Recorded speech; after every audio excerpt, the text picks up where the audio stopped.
guys, Ray from Whimsical Pictures here, and today I am bringing you a manga tag video. This is the Who Are You manga tag, which I believe was started by RX Manga, and I was tagged by the Anime Corner. So the first question here is, favorite new series with less than 5 volumes out? And I have a lot of series that I'm following right now and really enjoying, but this would be my favorite, which is Otherworld Barbara by Moto Hagio. This is a 4-volume series, so we just have the first volume out with 2 volumes in it. It's an omnibus. And the other half of the story will be coming out in August, I believe. It's a beautiful, beautiful, stunning release from Fantagraphics. And this is just such an ambitious, fascinating sci-fi story of the type that you really don't get in manga. It does feel very literary, which Hagio reads a ton of literary science fiction, so that's not really surprising, but it's by and large about this dream pilot in the not so distant future, who is hired to enter the dreams of this comatose girl named Aoba, who ate the hearts of her parents before falling into a coma like a year ago or something. Several years ago? Yeah, several years ago. And basically figure out what's going on. And it's also about Aoba, who is living in this dream world where children can fly and nobody ever talks of leaving their island because the world around them is full of war. And also about the dream pilot's son, who has a very strained relationship with his father and a mysterious relationship with Aoba, who appears before him in hallucinations. And sort of their stories weaving together as we try to figure out what's going on with this girl, how the dream world is connected to the real world, and whatever mysteries and secrets the dream pilot may be holding in his past. And it's just so interesting. Again, it's just not the type of thing you see in manga very often, and it's really cool when you do, so this is great. Question number 2, favorite spines. I already talked about my favorite spines with a different tag with a similar question, and those are Yurikuma Arashi, the Japanese manga spines. I really like those. So I'll talk about some different ones that I also like. And those are the spines for Twinkle Stars by Natsuki Takaya. They just look really nice on my shelf. I love this beautiful sky gradient here, and I love that the character portraits are in these little stars. It just looks really nice, like, up here. Just the colors. Yeah. The one thing I don't like is that somebody made the weird decision to put these, like, you probably can't see them, but there's these little streaks down the spine that are meant to represent, like, shooting stars or rain, I'm not sure. But when it's up on the shelf and you're looking at it from far away, it does look like creasing in the spine, so that's a little irritating. I don't know why they did that, because those lines aren't present on the front or the back covers. But that's a minor thing. Overall, they look really nice. Question 3. Least favorite series you still have hope for? I recently did another sort of purge of my manga collection. I sold off a big box of books, so I don't really have any series in my collection that I'm not enjoying. But the one that I've sort of been reading from the library, I just read the first volume from there, that sort of underwhelmed me was The Ancient Magus Bride by Kore Yamazaki. I love the world, I love the folkloric elements, those are the things I knew I would love, but I found the characters really unengaging. I really don't care what happens to them. So, and even in like an Ayashike series that's just supposed to be sort of soothing and like immersive, I still have to care about the characters. I like, Natsume's Book of Friends.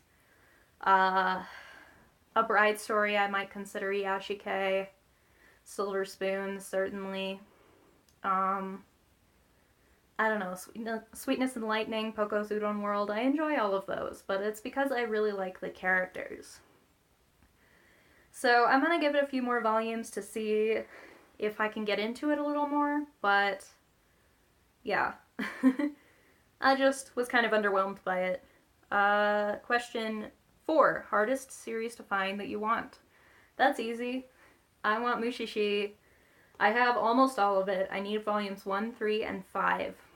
And you cannot find a volume of this series for like under $100. And certain volumes are particularly difficult to find. So, you know, hoping one day I run into them, but gosh, they are so hard to find. This is one of my favorite manga, so I'm kind of dying to complete it, but we'll see. Question 5. Favorite publisher? Easily, that's Fantagraphics. Other than the Moto Hagio stuff, they also release Wandering Sun. I think a lot of people aren't aware of them, but their hardcovers really ought to be the standard that the rest of the industry goes by, because these are stunning. They're really solid books. Like, this is really thick, heavy, cardboard, chipboard, whatever. The end papers are beautifully designed. There's foiling on this one. I especially love it on the back. That's so stunning. And the paper quality and the ink quality is just fantastic. There's a lot of room in the spine for it to breathe, so you don't have to worry about it breaking on you. This is just, their releases are always amazing. Otherworld Barbara is also from them. Again, it's just gorgeous. There's some color pages in the middle here. I don't know if I can find them.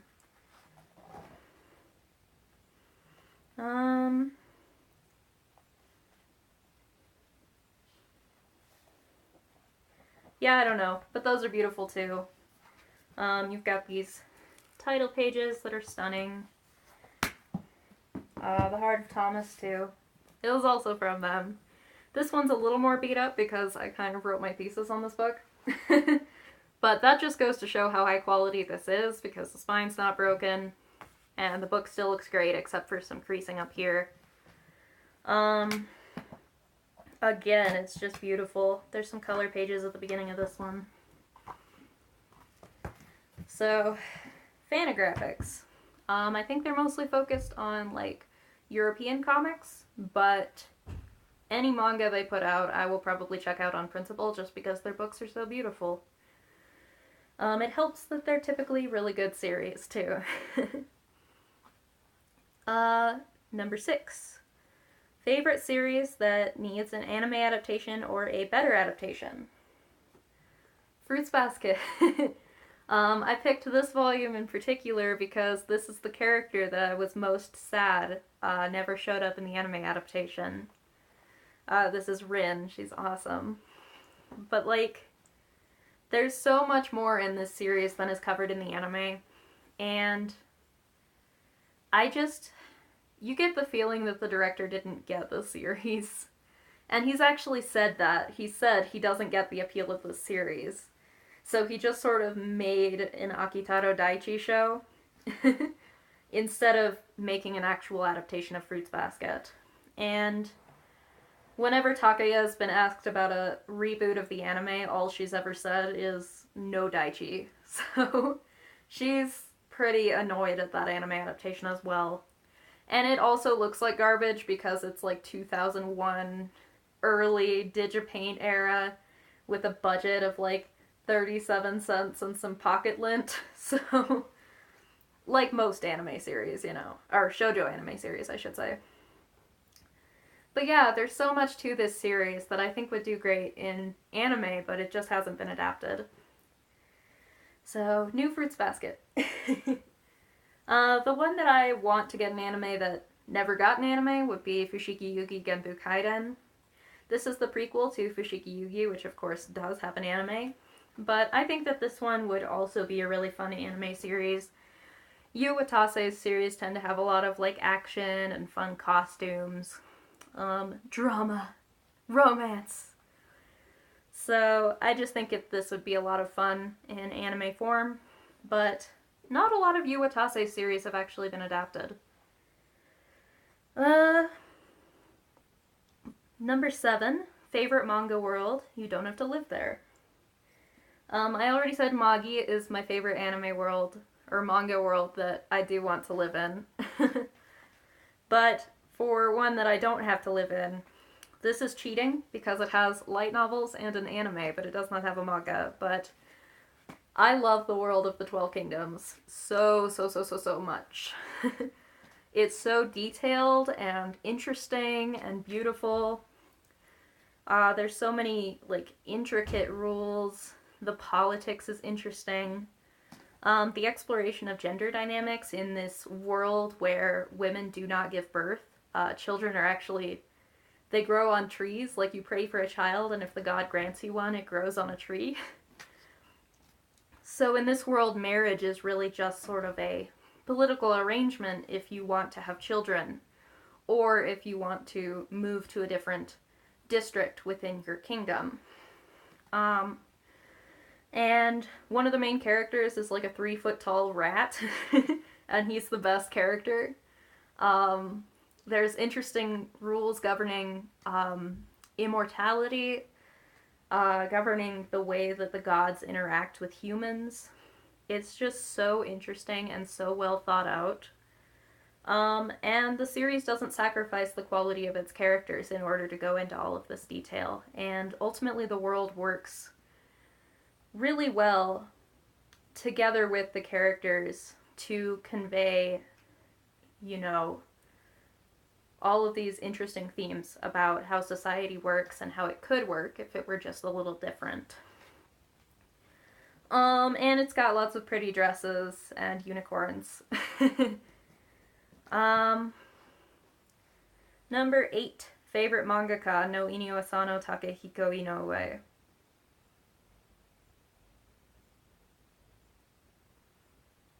Well, let's not talk about Moto Hagio. Let's talk about Natsuki Takaya.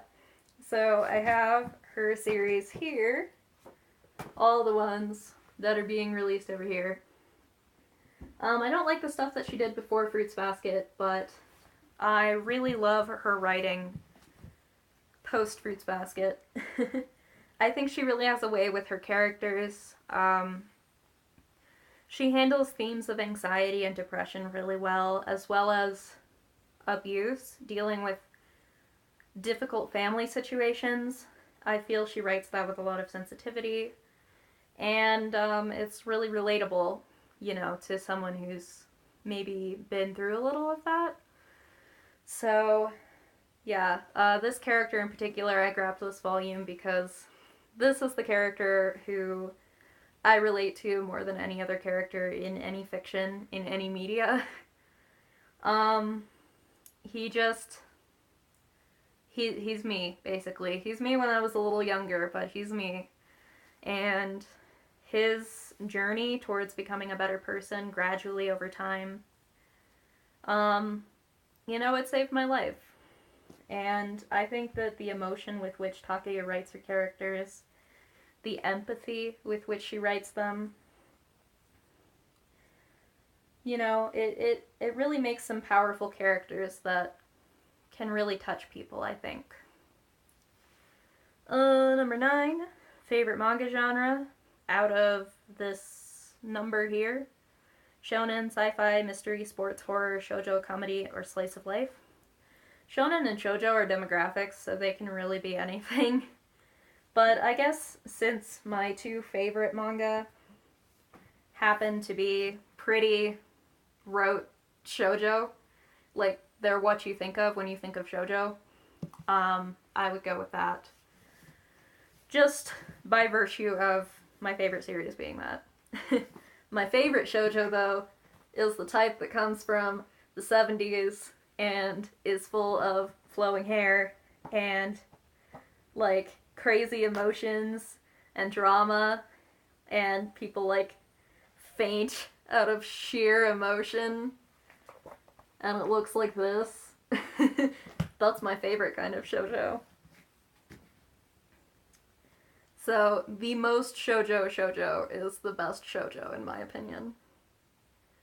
And finally, number 10, just sort of a random question, not manga related, but what is your favorite beverage?